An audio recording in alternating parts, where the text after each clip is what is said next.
In the early hours of a quiet November morning, a small college town in Idaho woke up to a nightmare that would soon grip the entire nation. 4 university students, young, ambitious, and full of life, were found brutally murdered inside an off-campus house on King Road.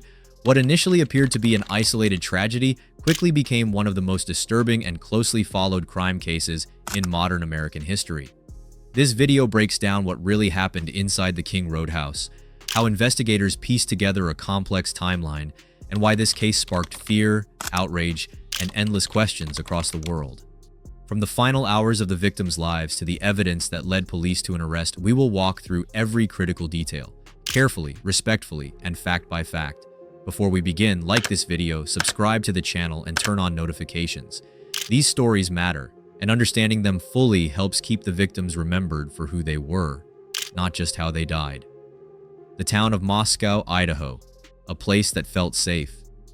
Moscow, Idaho was known as a peaceful college town, home to the University of Idaho and a close-knit community where violent crime was rare. Students felt comfortable walking at night, doors were often left unlocked, and serious crime barely registered as a concern. That sense of safety is what made the events of November 13, 2022 so shocking.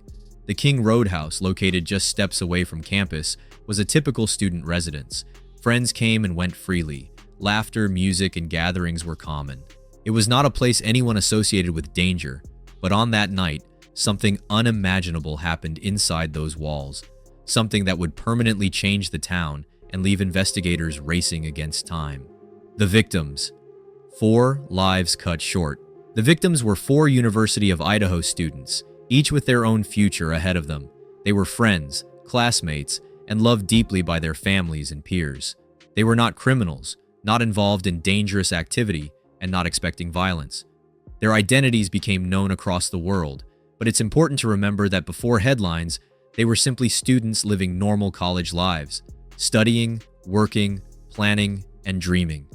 Their murders were not just a crime scene, they were a human tragedy, and every detail of this case must be understood with that reality in mind. The final hours. A normal night before the unthinkable. According to investigators, the night began like many others.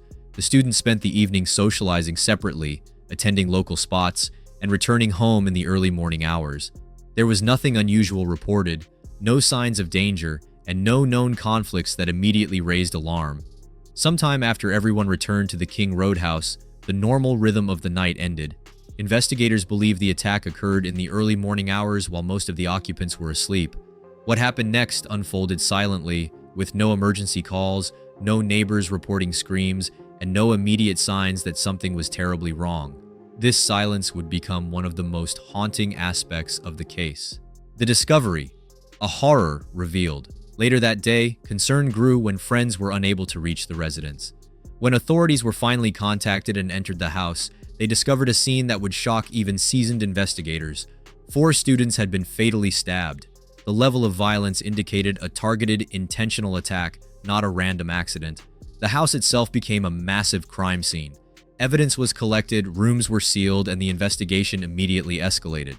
What stunned the public was that 2 other roommates were inside the house at the time and were physically unharmed, raising immediate questions about how the attacker moved through the home and why some occupants were spared.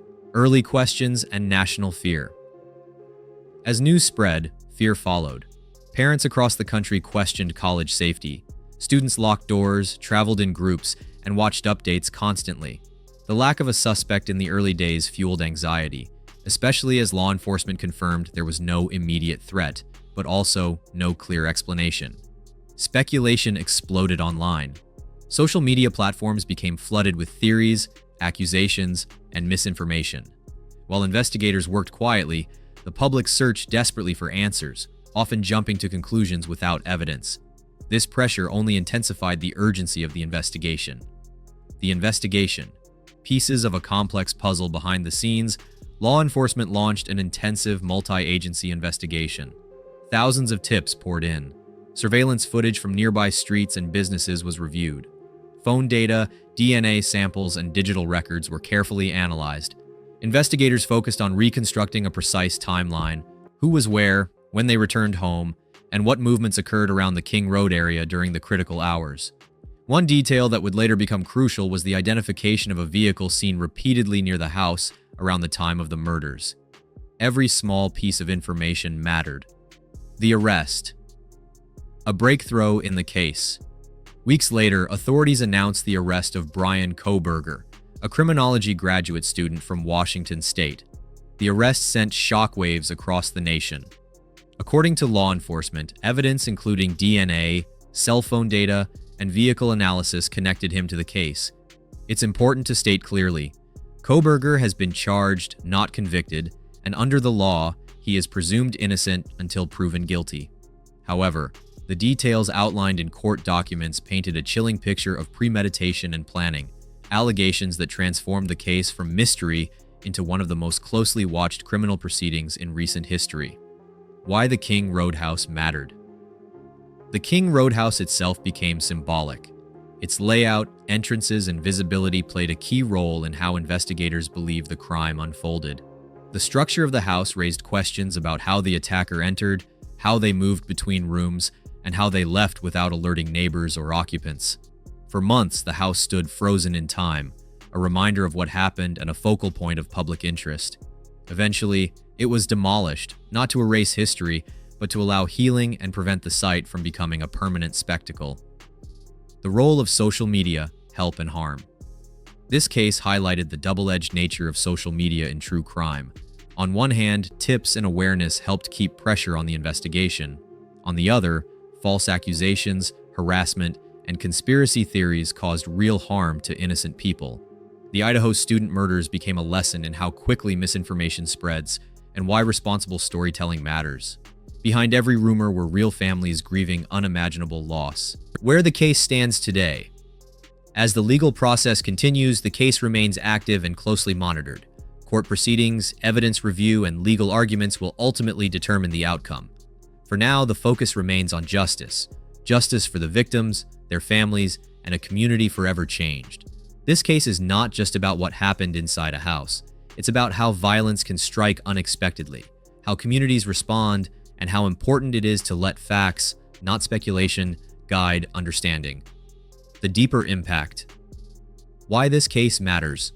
The Idaho student murders shook a generation because they challenged a basic belief that home is safe, that college life is protected, that normal nights don't end in tragedy. This case forces us to confront uncomfortable truths about vulnerability, awareness, and the fragility of routine life. It also reminds us that behind every headline are people whose lives can never be restored. Final reflection. Inside the King Roadhouse, 4 young lives ended, but their stories did not. They live on through the demand for truth, accountability, and remembrance. Understanding what really happened is not about obsession or fear. It's about respect, awareness, and learning from tragedy so that lives lost are never reduced to just another headline. If this breakdown helped you understand the Idaho student murders more clearly, please like this video, subscribe to the channel, and comment respectfully below. These stories deserve careful attention, not noise. Thank you for watching, and we'll see you in the next deep dive.